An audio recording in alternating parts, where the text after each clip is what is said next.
안녕하세요. 만두행정실 만두입니다. 이번 시간에는 학교 회계 수입 업무의 전반적인 개요에 대해 알아보겠습니다. 먼저 수입 업무의 개념입니다.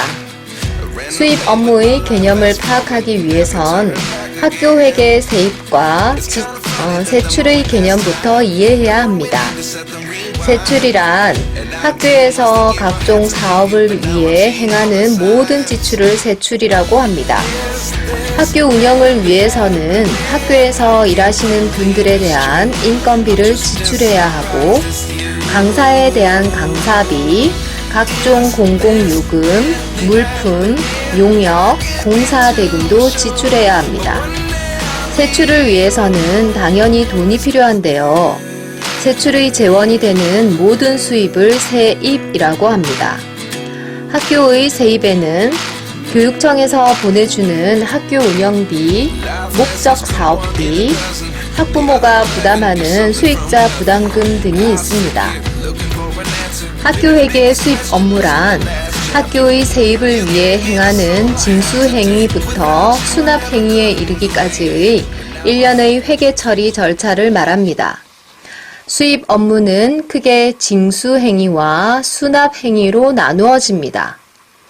징수행위란 누구에게 얼마를 언제까지 징수할지를 결정하고 납부자에게 납부할 것을 알리는 것을 말하고, 수납행위란 납부자로부터 납부금을 받는 것을 말합니다. 이번에는 학교에서 주로 이루어지는 세입의 재원에 대해 알아보겠습니다. 첫 번째, 교육청에서 보내주는 학교 운영비입니다. 학교 운영비는 학교 세입에서 가장 큰 비중을 차지합니다. 교육청에서 각 학교의 규모와 학생 수, 사업 등을 고려하여 학교마다 내시액을 결정하여 학교로 보내줍니다. 두 번째, 목적 사업비입니다. 각 학교의 목적 사업 수행을 위해서 교육청에서 보내주는 돈입니다. 목적 사업비는 반드시 지정된 목적 사업에만 사용해야 하고, 사용 완료 후 정산 보고를 해야 합니다. 세 번째, 지방자치단체에서 보내주는 교육경비 보조금입니다.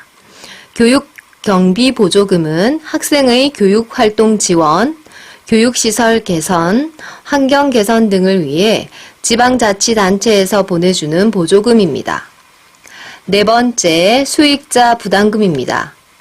수익자 부담금이란 급식비, 방과 후 활동비, 현장 체험 학습비 등 교육과정 운영을 위해서 수익자가 직접 부담하는 경비입니다. 다섯 번째, 행정활동 수입입니다. 학교 운동장이나 교실을 대여해주고 받은 수익금, 법인카드 적립 포인트를 전환해서 얻은 수입, 학교 계좌 이자 수입 등이 해당됩니다.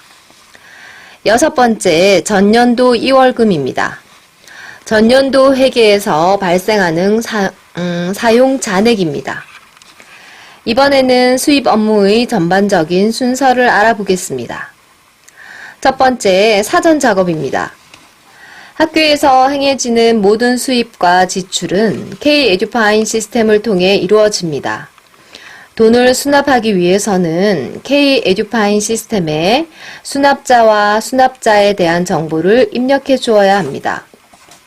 학교에서는 주로 계좌 이체, 신용카드를 통해 수납 업무를 처리하기 때문에 수납자의 계좌 정보, 신용카드 정보를 등록해 줍니다. 두 번째, 징수 결정 단계입니다.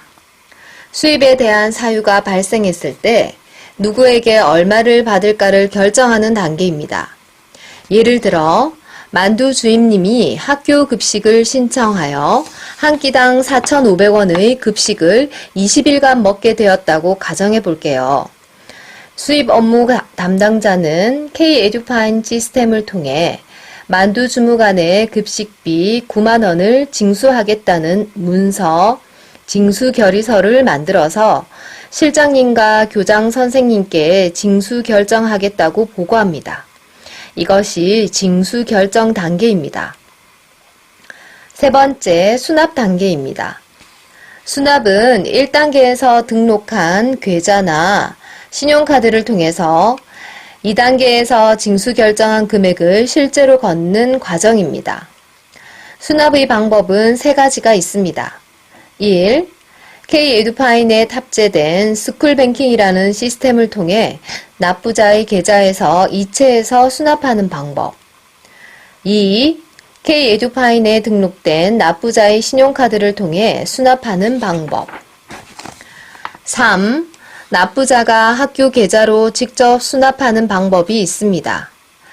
K-에듀파인에 등록된 만두 주무관의 계좌에서 급식비 9만 원을 학교 계좌로 이체하는 과정입니다. 네 번째, 독촉 단계입니다.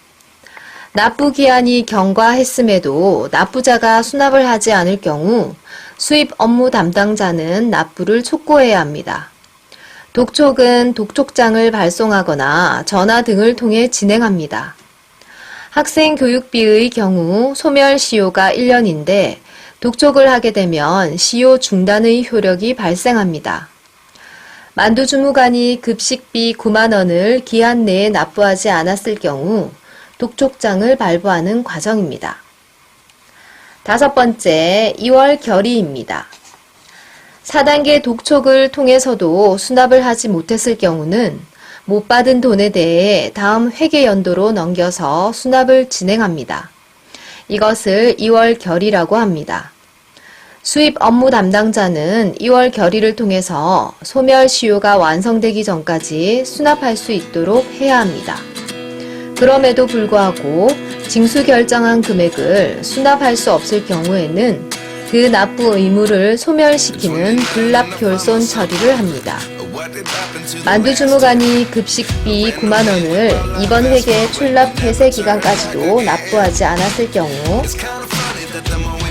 다음 회계 연도로 넘기게 되고, 그럼에도 불구하고 만두 주무관이 수납할 수 없거나 소멸 시효가 완성되면 불납결손 처리를 합니다.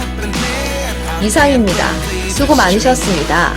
다음 시간에는 시스템을 통해 수입 업무를 하나씩 진행해 보겠습니다.